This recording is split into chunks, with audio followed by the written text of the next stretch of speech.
Baby, you know who I am, and girl, I know just who you are. Hey YouTube, welcome back to my channel, Just a Breeze TV. Today I have Lily here, and we're going to be talking about sexuality. And I know a lot of people have a lot of acquiring thoughts and questions about sexuality, but this is only Lily's story about sexuality. So thank you for watching, and here we go. So Lily, I don't know if you want to talk to them briefly about your sexuality and how that all came about, or when it all took place, or if it was from birth or what. Yeah, of course. So my name's Lily. Nice to meet you guys. Thanks for joining. Sexuality. That's very interesting. I want to say I liked girls since I was in the second grade, but it could have been other things too that got in the way, so I don't know. I want to say I accepted my sexuality when I was 15, so I've liked girls ever since I've been 15. When you said you accepted your sexuality, did it take some time? Yeah, of course, it was difficult. One of the biggest things was that my dad was very religious, is very religious. So to me, it was, what I'm doing is a sin. God doesn't accept this. What are my friends going to think? It's not normal. And I tried really hard to block the feeling or to avoid feeling what I felt. And I tried dating guys and I tried doing things of that sense, but I realized that it didn't fulfill me. When I finally gave in to the feeling and I met a woman, and it was so natural. It just happened organically and I accepted it and so forth. But I think that with the help of my friends and learning more about the community, I learned to accept myself. And after I accepted myself, I didn't care about anything else anymore. So it was much easier. After all, did your dad accept it more, or was it just out of sight, out of mind? Do you have a relationship with your father? How does that? So I do have a relationship with my father, much better now than before. In the beginning, it was you don't ask, don't tell. Then it was just like, that's fine, but I don't want to see it in front of me. And now it's okay. So like 15 years have gone by. I have to accept it. And he acknowledges my partner. He won't be disrespectful or say, oh, this is Lillian's friend. He respects me and says, this is Lillian's partner, or Lillian's here with her better half, or this is Lillian's significant other, and so forth. That's good. That's actually really good, just to have that type of backbone and support. Yeah. Just to backtrack a little bit, I just wanted to ask you, what was your coming out process like? How was it for you to actually tell your mom? Who did you tell first? Did you tell your friends? Because I know that just from experience, it's just hard to do something like that. It's actually hard because there's a lot of judgment to take place, and you don't want them to think anything. So for you, how was that experience for you to come out, and who did you tell?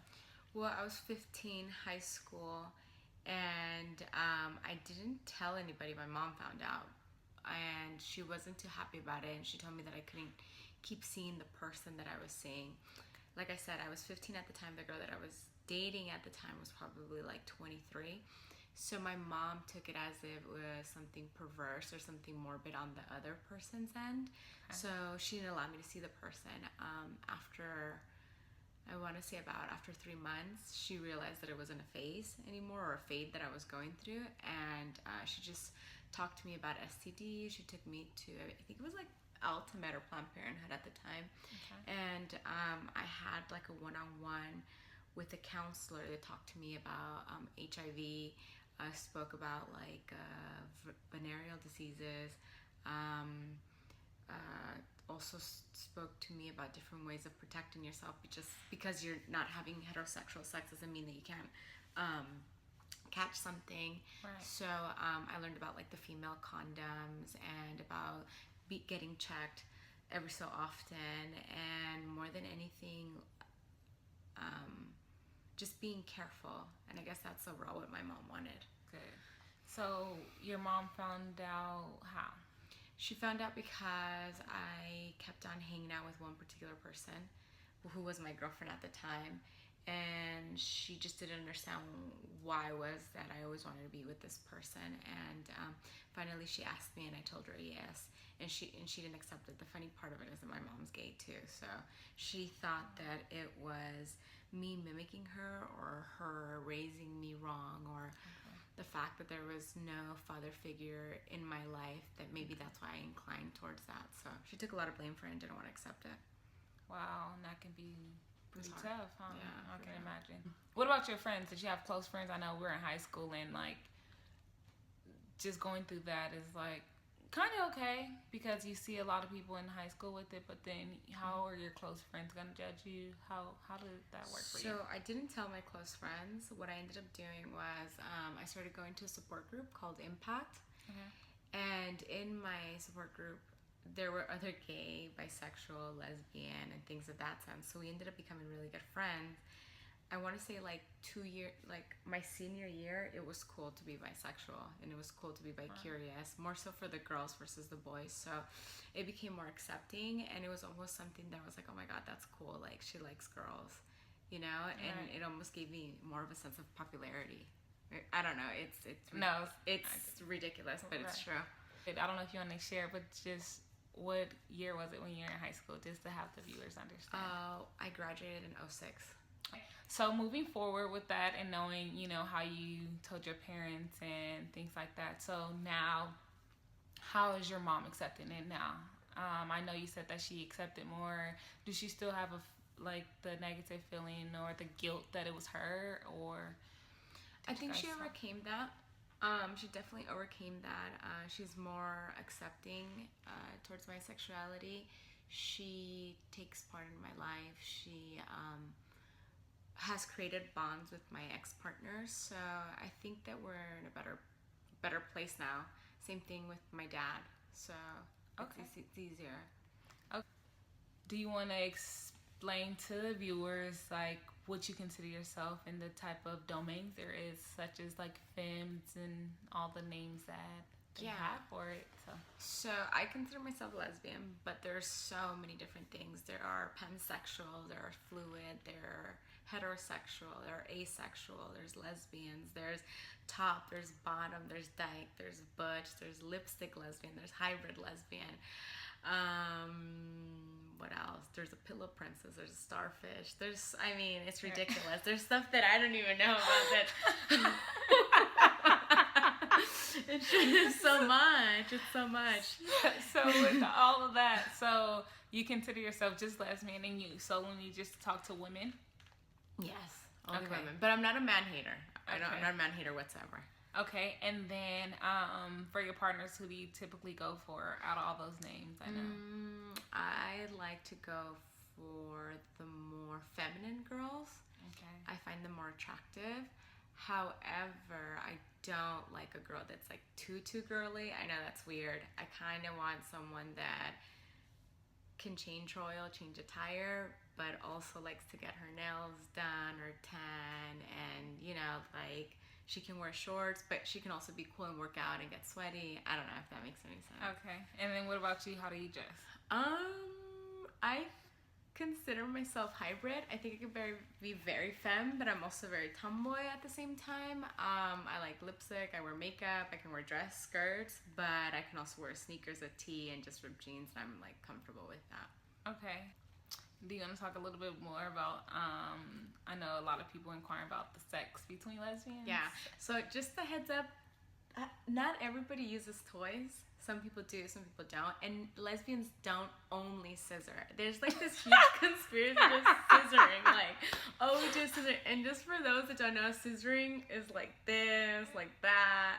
Just anything that like, with your crotch and two pussies together. That's boring sex. There has to be more to it. I mean, just the other day I went to a porn shop and I bought Kama Sutra powder. Okay.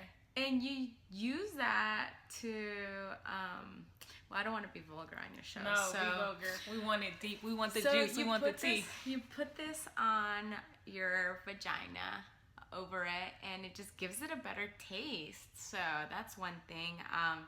I'm big on Kama Sutra. I'm big on positions. I'm big on different, like,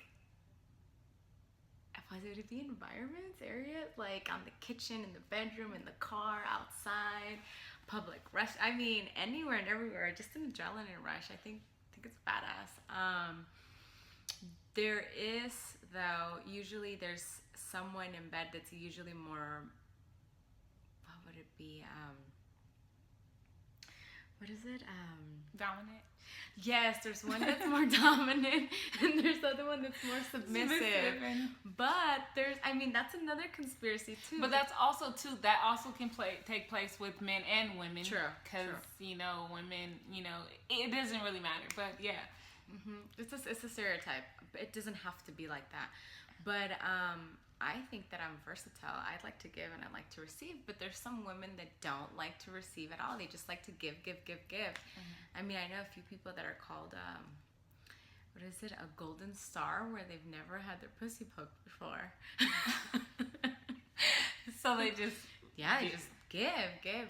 And do they not like it, or do you know? I don't know. I think they feel uncomfortable, or they don't like getting their breasts touched, or they don't like to be touched, or they don't want someone inside of them, and I guess that's cool for them. But and normally, do they orgasm from just the pleasure? You know what? There are some women that have never orgasmed before, and I've seen this with a few of my friends, which doesn't make any sense to me. Why are you having sex if you can't reach your peak? But that's another story. That's another topic for you. We'll come back to that. Yeah.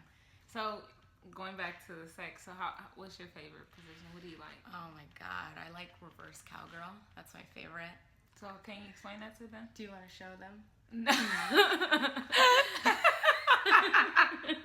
No, the reverse cowgirl is, for example, you're laying down. This is my head right here, and then the girl kind of sits like this on you, so facing your toes, and she kind of just rides you like that, and you get to see her back, her butt, her figure, everything that attracts me about a woman.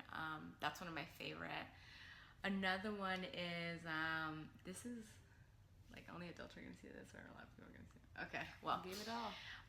Another one is when someone sits on your face.